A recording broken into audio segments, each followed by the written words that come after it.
বন্ধুরা, আজকে আমি রান্না করছি খাসির মাংস আলু দিয়ে ঝোল। তার জন্য আলুগুলো ভেজে নিচ্ছি। আগে আলুগুলো একটু কড়া করে ভেজেছি, লাল লাল করে। আলুটা তুলে নিয়েছি, ওর মধ্যে ফোড়ন দিয়ে দিলাম গরম মশলা, জিরে, তেজপাতা, শুকনো লঙ্কা, চিনি।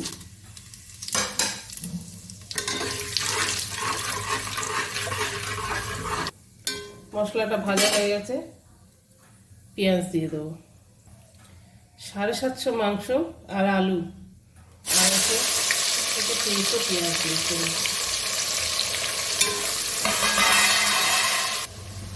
টমেটো দিয়ে দিলাম, একটা টমেটো যেহেতু দিয়েছি নুন দিয়ে দিলাম। দিয়ে দিলাম রসুন বাটা,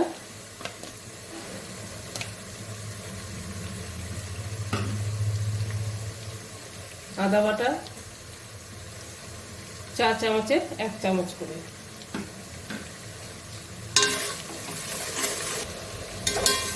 আমি 4 চামচের 1 চামচ আদা বাটা রসুন বাটা দিলাম। যেহেতু আমি আলু দিয়ে এটা ঝোল করব, সেজন্য অল্প পরিমাণ মতন মশলা দিতে হবে। আর যদি আপনি কষা করেন তাহলে এই মাংসটা আরেকটু দিতে হতো, মানে 2 চামচ করে দিলে ভালো হতো। তো যেরকম প্রয়োজন সেরকম দেবেন, যে যেরকম মশলা স্পাইসি খেতে চান সেরকম দেবেন। দিয়ে দিলাম ধনের গুঁড়ো 1 চামচ থেকে কম, জিরের গুঁড়ো 1 চামচ থেকে কম, ঝালটা যার যার প্রয়োজন মতন আমি দিলাম 1 চামচ, হলুদটা প্রয়োজন মতন হলুদ দিয়ে দিলাম। নুন দিয়েছি আগে, আবার পরে দিয়ে দেবেন নুনটা।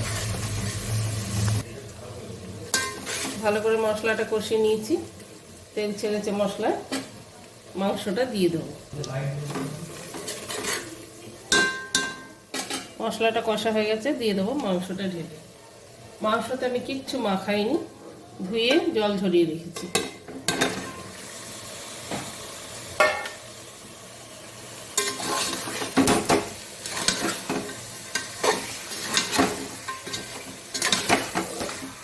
মাংসটা ভালো করে কষিয়ে নেব।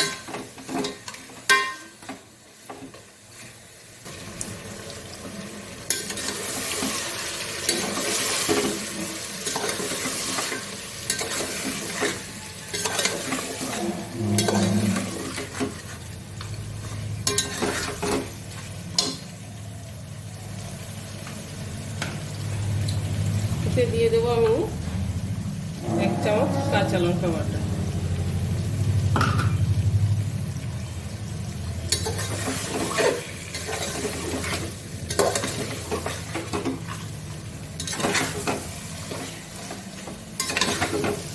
মশলাটা ভালো করে মিক্স করে এটা কষতে দেব।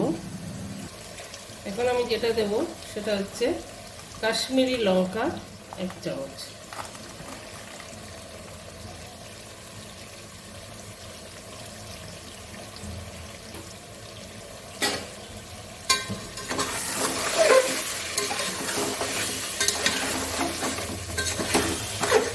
কালারের জন্য চাপা দিয়ে দিলাম, গ্যাসটা লো ফ্লেমে করে দিলাম। আস্তে আস্তে মাংসটা সেদ্ধ হবে।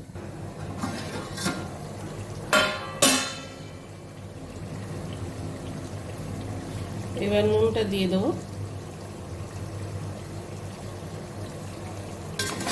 নুন যেহেতু আগে অনেক আলু ভাজার সময় দিয়েছি আর টমেটো দেওয়ার পরে দিয়েছি, ওই জন্য নুনটা এখন আবার একটু বুঝে শুনে দিলাম, পরে যদি লাগে আবার দেওয়া যাবে।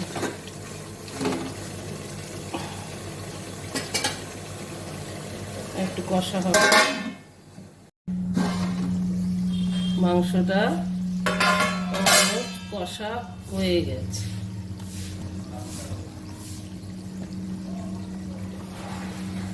নেড়ে চেড়ে এবার আলু দিতে।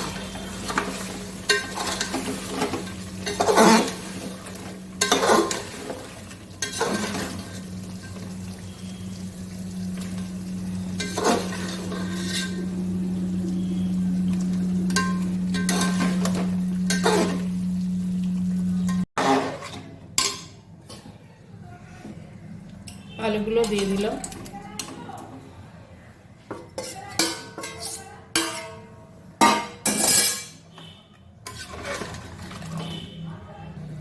আলু সিদ্ধ হয়ে গেলে মাংসটা তো অলমোস্ট সিদ্ধ হয়ে গেছে, যেটুকু বাকি আছে আলুর সঙ্গে সিদ্ধ হয়ে যাবে। ব্যাস, আলু সিদ্ধ হয়ে গেলে সার্ভ করে দেবো। চলুন বন্ধুরা, একটু ঢেকে দিই। হয়ে গেছে মাংসর ঝোল, খাসির মাংস আলু দিয়ে ঝোল। তো বন্ধুরা, হয়ে গেল আমার। আর যদি এই মাংসের রেসিপিটা আপনাদের ভালো লাগে তাহলে লাইক, শেয়ার, সাবস্ক্রাইব অবশ্যই করবেন, আর কমেন্ট অবশ্য করবেন। কমেন্টটা খুব দরকার হয়, কমেন্ট পড়তেও ভালো লাগে। যদি কেউ কিছু ভালো বলে সেটাও ভালো লেখে, সেটাও ভালো লাগে। খারাপ লিখলে নিজেকে শোধরাবার চেষ্টা করি। তো যাই হোক, সবাই ভালো থাকবেন, সুস্থ থাকবেন। আমার এই রেসিপিটা কেমন লাগলো অবশ্যই কমেন্ট করুন। Bye, tata.